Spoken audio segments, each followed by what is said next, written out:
అబ్బా అబ్బా అబ్బా అబ్బా ఏడ చూసినా కానీ కల్తీ కల్తీ కల్తీ. ఆ కల్తీతో చేసిన పదార్థాన్ని మన కడుపులకు పంపిస్తున్నారు కొందరు బట్టెబాజుగాళ్ళు. బియ్యంలో కల్తీ, తాగే పాలల్లో కల్తీ, ఆఖరికి దీంట్లో కూడా కల్తీ చేసిర్రు కదరా. మీ బతుకుల మన్నువాడ, మీ కాలు చేతులు ఇరిగిపోను, మీ చెవులలో రాళ్ళు పెట్టి కొట్ట, మీ కంట్ల కారం పోసి కొట్ట. ఏ తిట్టుడేనా ఏమైనా ముచ్చటేనని చెప్తావా లేదా అని గుస్సా కాకుర్రి.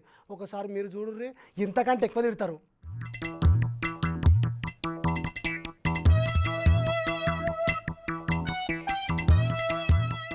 ఇక మార్కెట్లకు పోయి కూరగాయలు తీసుకొని కొసాకరికి ఒకటి తీసుకుంటాం. ఏందది?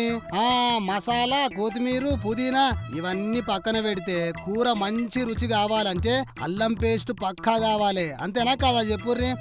గా కథనే పట్టుకొచ్చిన చూడుర్రి.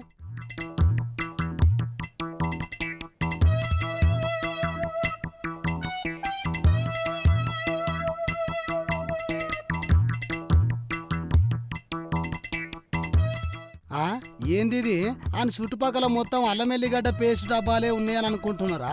ఇక అసలు ముచ్చట ఏంటంటే సికింద్రాబాద్ లాలాపేట్ల కల్తీతోని అల్లం ఎల్లిగడ్డ పేస్ట్ తయారు చేస్తున్నారట. వాల్ పెయింటింగ్స్ లో వాడే కెమికల్స్ కలిపి జింజర్ గార్లిక్ పేస్ట్ గదే అల్లం ఎల్లిగడ్డ పేస్ట్ తయారు చేస్తున్నారట. పక్కా సమాచారంతో దాడులు చేసిరట ఈస్ట్ జోన్ టాస్క్ ఫోర్స్ పోలీసోళ్ళు. ఇక అల్లం ఎల్లిగడ్డ పేస్ట్ నిల్వ ఉండనీకే గదేదో హానికరమైన టైటానియం డయాక్సైడ్ జాంతం గమ్ము వాడుతున్నారట. ఇక 1300 కేజీల ఈ పేస్ట్, 20 కేజీల టైటానియం డయాక్సైడ్ జాంతం గమ్ము సీజ్ చేసిరట పోలీసోళ్ళు.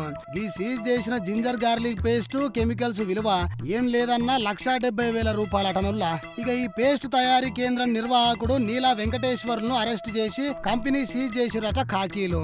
ఈ మోతవారి మీద గతంలో లాలగూడ పోలీస్ స్టేషన్ ల కేసులు కూడా ఉన్నాయట. నీ నోట్ల మన్ను వడగదరా బద్మాష్గా. నీ కడుపుకేమో నువ్వు మంచి తిండి తినుకుంటా పాపం జనాల కడుపుకు కెమికల్స్ తయారు చేసిన పేస్ట్ ఇస్తావా? నీ ఇంట్లో నీ బిడ్డలకు నీ మనవళ్లకు ఈ పేస్టే పెడతావారా వారి? ఎవరిపైన నాటకాలు 2 దినాలే చూసినావా? జైలుకు తీసుకుపోయి నీకు లగ్గం నాగవల్లి చేస్తారు పోలీసోళ్ళు. ఓ పోలీసార్లు ఆడు తయారు చేసిన గా పేస్ట్ ని ఆ నోట్లనే కుక్కుర్రి బద్మాష్గానికి.